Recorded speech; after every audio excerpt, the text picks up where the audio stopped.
Dear 2024, I feel like everyone starts the year out with the words, "Be kind to me," or "Be good to me," as if the year itself has control over their lives. I've been there, constantly thinking there was something bigger at play in the universe that affected my life. There's sometimes, but the vast majority of the time, our year is what we make of it. This year, though, this year sees me taking back my life, my journey, and my joy. I've never chosen a word of the year, but I did this year. Heal. There are so many things I need to heal from, so many things I want to heal from. I've lost parts of myself along the way, bits and pieces chipped away from myself in childhood, as a kid in school, through supposed friends, through motherhood. I wear so many proverbial hats now that I often don't know who I am. Those parts of myself that chipped away were lost, but they aren't gone forever. I know I can get them back, and my process for healing this year will set me on the path to wholeness. I want to find myself again. Figure out who I truly am underneath all of the labels I have given to myself or that have been given to me. When I look back on 2023, I remember the flourishing garden that died due to my depression. I battled with so many different parts of myself that it was hard to keep track. Depression kept me down, anxiety kept me overwhelmed, and ADHD kept me on the edge of anything I wanted to do. There were many new friends made, lifelong friends that I was sad to leave behind at the end of the year when we moved. When we moved to Florida, I said that I wasn't going to move again, and I was wrong. Even though I was an hour from the beach, even though I made some amazing friends, Florida wasn't the place for us. Toward the end of 2023, I had a breakdown. I realized that Florida wasn't the place for me. I wanted to love it there. I wanted to be done moving, but my heart wasn't in it. The heat was too much for me. The people were too much for me. And the political climate was too much for me. I was being called elsewhere. On December 17th, 2023, we packed what would fit into our 2 cars and a 5x10 utility trailer and set off on our newest adventure, moving to Maine. It's a place we had never been, but a place that is similar to Oregon, where we used to live, in many ways. The only thing different that mattered to us between Oregon and Maine was the cost of living. Oregon was just too far out of our price range to be manageable, and Maine was perfectly within budget. We drove through the day and night, stopping a few times to get some rest. We were tailing the freak storm that plowed up the East Coast at the end of December, dealing with wind and rain the entire time. We saw some amazing things along the way, beautiful places we had never been before. Then there was Buc-ee's, and that was an experience in itself.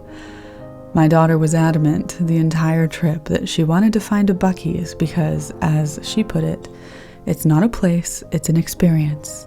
And, well, she wasn't wrong.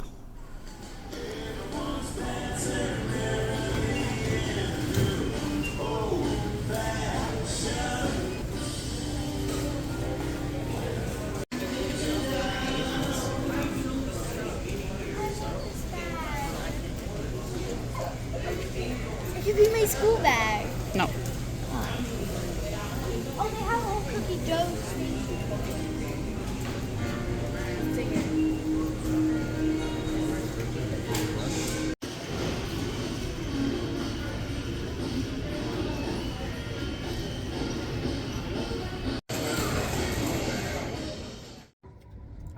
So my kid made us stop at Buc-ee's because apparently it's an experience. And it is an experience. This was interesting. But I wanted to show you this fudge sampler that we got. The tiger one? Fiance wants me to try the tiger one first. This one? Yeah. No, not that one. No, this one. No, this is salted caramel. That's tigers. So spicy. It's fucking delicious.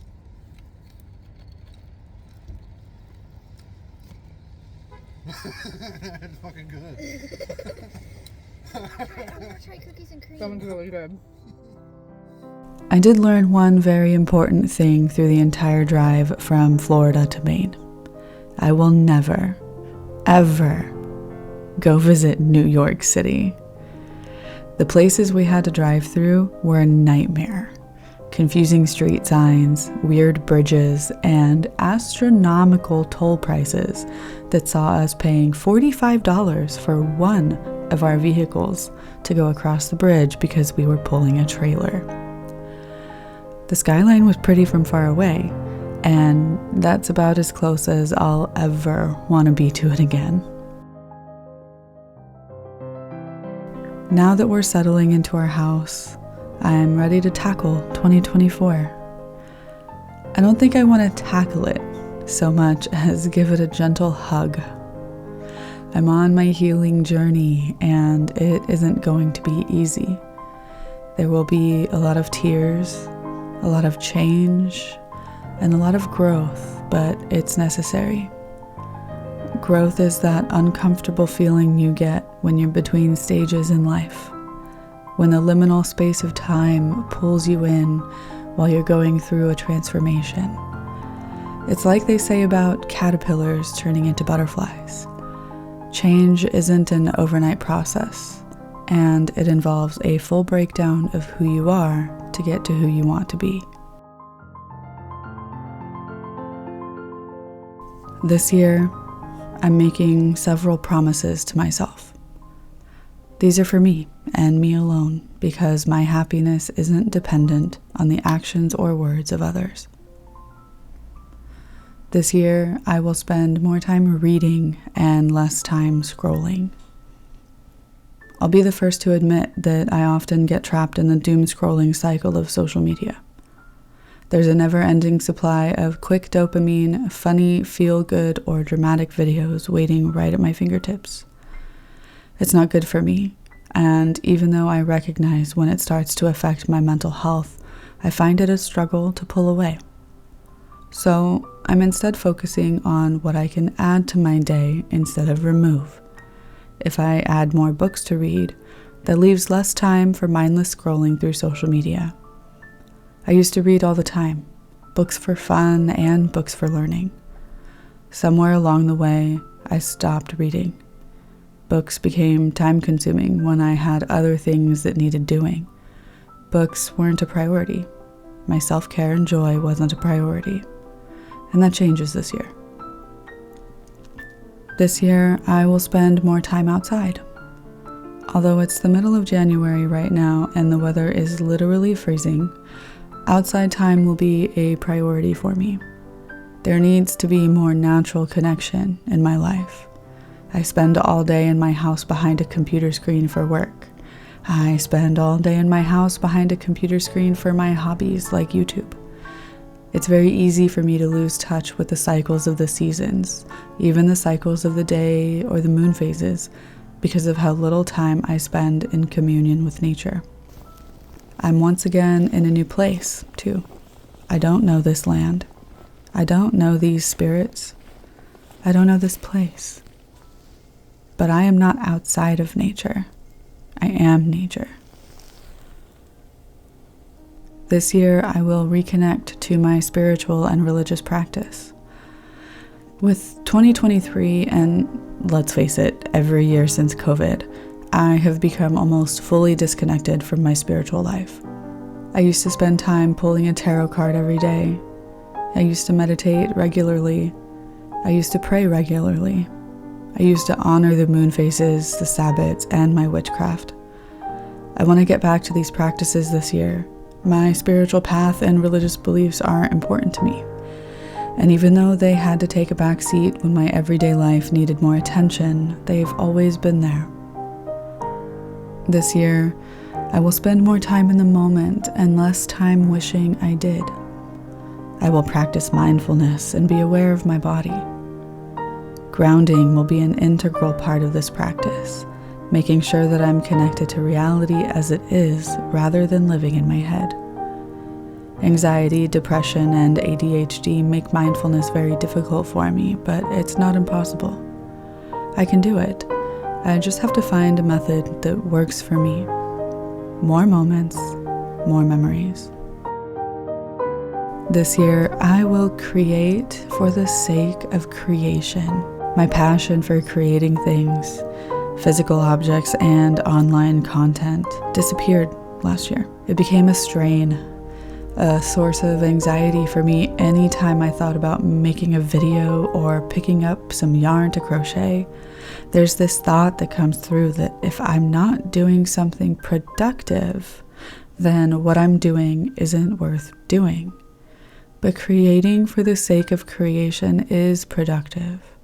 It brings joy. It's healing. It's happiness. I will worry less about what other people want from my creations and simply create because I want to. With all the changes I want to bring this year, I have to also remember that the point is joy. The point is healing. If something doesn't work, it's okay to abandon it.